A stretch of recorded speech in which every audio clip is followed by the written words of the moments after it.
Alright, I'm gonna go ahead and call this part 4. I'm gonna go, like I said, this is for information, educational purposes. I'm not instructing or encouraging anybody to move to any action. I'm just providing information for you to, if you're interested, look up yourself.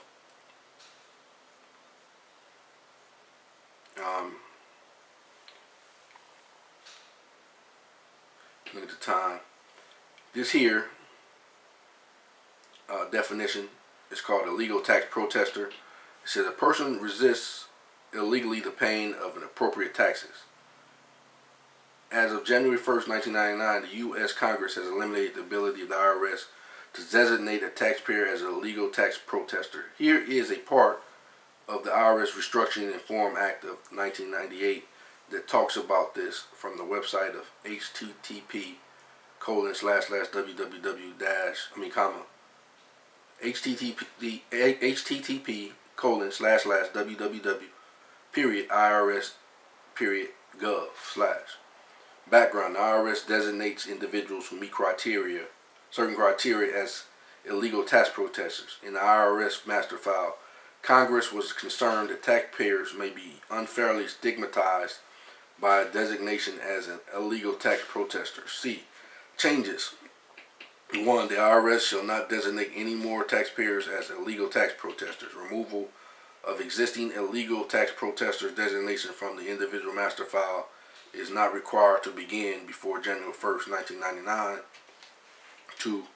IRS personnel must disregard any designation in taxpayers' files, i.e. revenue agents' report or other paper records, as of the date of enactment. 3. As of the date of enactment, IRS personnel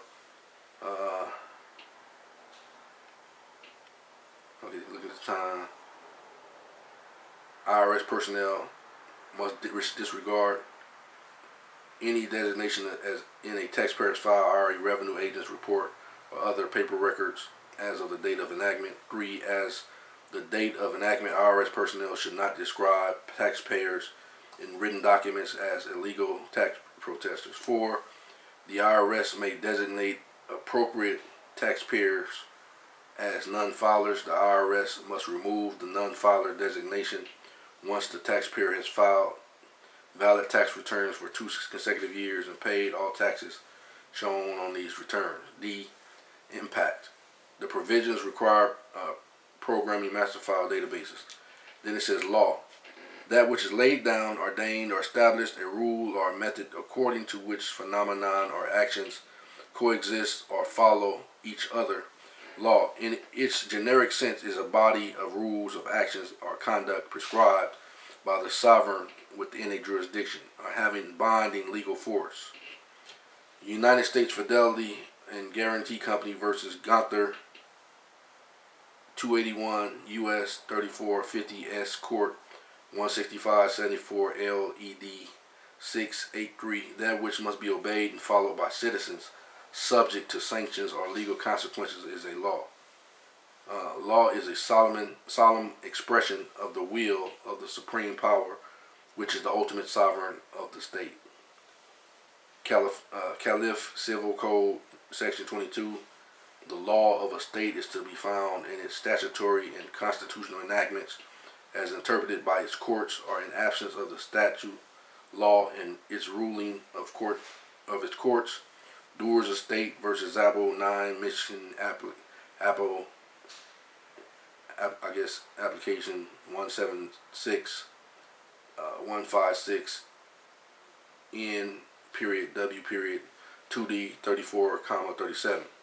In the United States of America, the people, both collectively and individually, are the sovereigns, according to the Supreme Court. Chisholm, Exor versus Georgia, 2 Dow, U.S. 419, 1 Lead, L period ED period 454, 457, 471, 472, 1794. From the differences existing between feudal and sovereignties in government founded on compacts, it is necessary follows that their respective prerogatives must differ. Sovereignty is the right to govern a nation or state. Sovereign is the person or persons in whom that resides. In Europe, the sovereignty is generally ascribed to the prince. Here, it rests with the people. There, the sovereign actually administers the government. Here, never a single instance it says, that's what it says. Well, of course, we already see that the United States is not a government, so I'm not even gonna say our government, but that's what it says on here.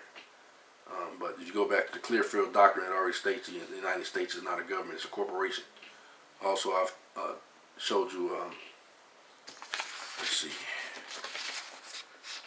Title 28 USC 3002, Section 15. The United States is a corporation and not a government. All right. That's already well established and known, so I'm not putting out any new information or something that's, wow, this is just, it's already known.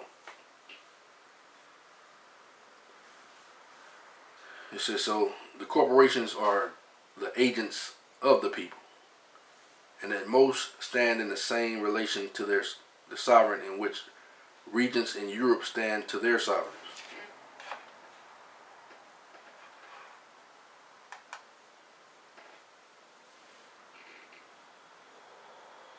Their princes have personal powers, dignities, and preeminences.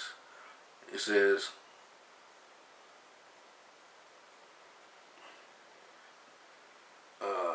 I'm not going to use that term either. That's what they put in here. Let's see. So basically, the corporations have none, but they presumed official. Nor do they partake in the sovereignty otherwise, or in any other capacity than as private citizens. Then it says, Juilliard versus Greenman, 110 U.S. 421, 1884. There is no such thing as a power of inherent sovereignty in the corporation of the United States.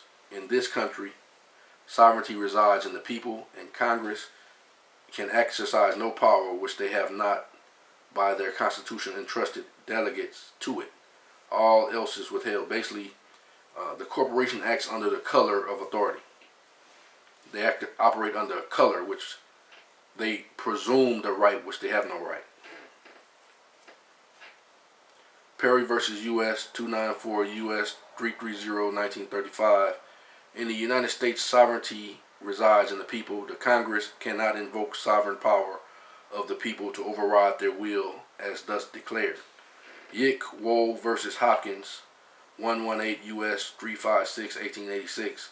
Sovereignty itself is, of course, not subject to law, for it is the author and source of law, while sovereign powers are delegated to the corporation.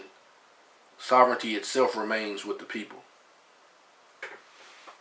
The corporation operates under contracts. It says, let's see.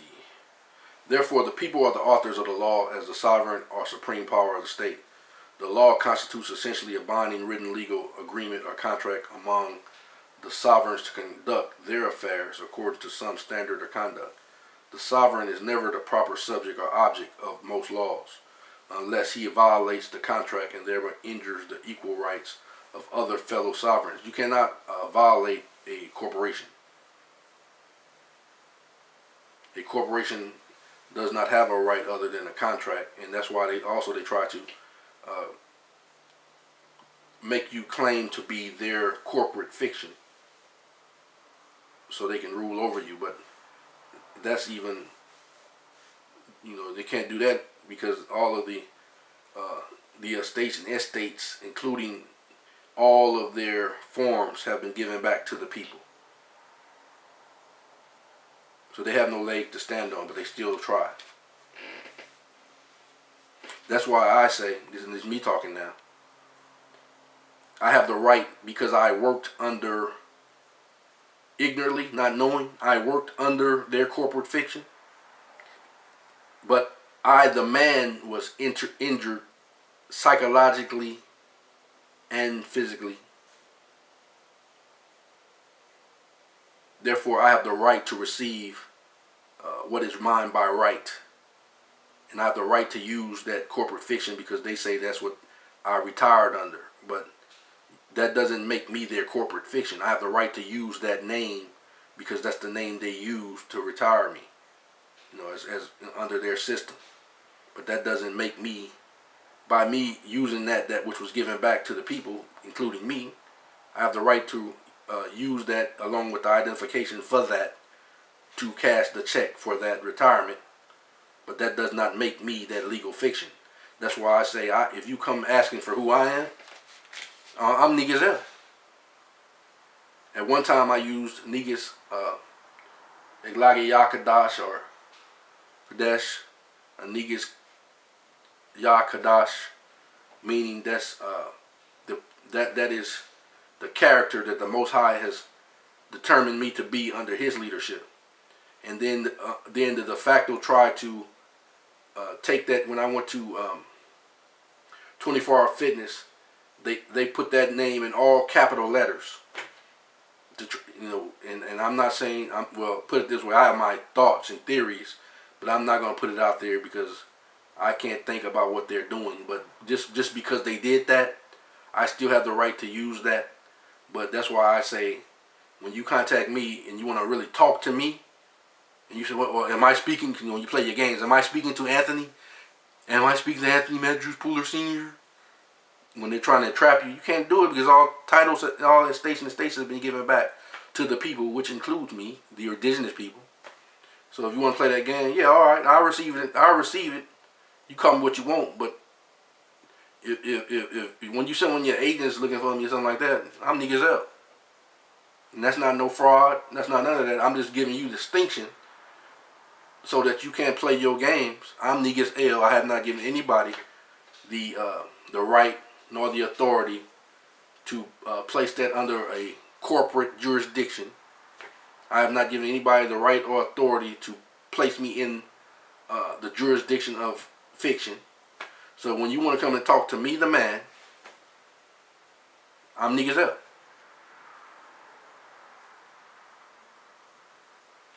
But I have the right to receive what is mine by right, because I did retire under that name, and I didn't know what that meant at that time. But that does not place me in your jurisdiction, because you can't make me your slave. But the man that I'm talking right now, you see I'm alive, so I'm not a corporation. But I have the right to receive what this man worked for. And you playing your games shouldn't and will not hinder me. We've already agreed that I have the right to receive that, and also all the rights has been given back to the people as far as estates and estates, corporate names, all of these things, without debt. There's no debt attached to it anymore. So, that's I'm just putting it out on the record so people know what I'm saying. This is true, so they can't entrap me into their fraud of devil of this. According to, I give you a definition of what the devil does. All right, shalom. Go to the next video.